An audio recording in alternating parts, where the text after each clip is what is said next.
আমার বান্দা যদি একবার বলে সুবহানাল্লাহ, আল্লাহ রব্বুল আলামিন বলেন 10 বার ক্ষমার হাত তোর দিকে আমি বাড়িয়ে দিই।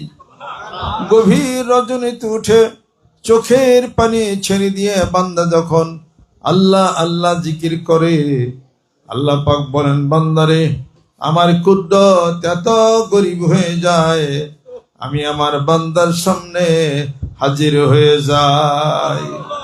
আনা জালিসুম্মা যাকারানি, যে আমার জিকির করে, যে আমার স্মরণ করে, আমিও তার স্মরণ করি, অর্থাৎ তার ডাকের উত্তর আমি দিয়া থাকি। জোরে কোন সুবহানাল্লাহ।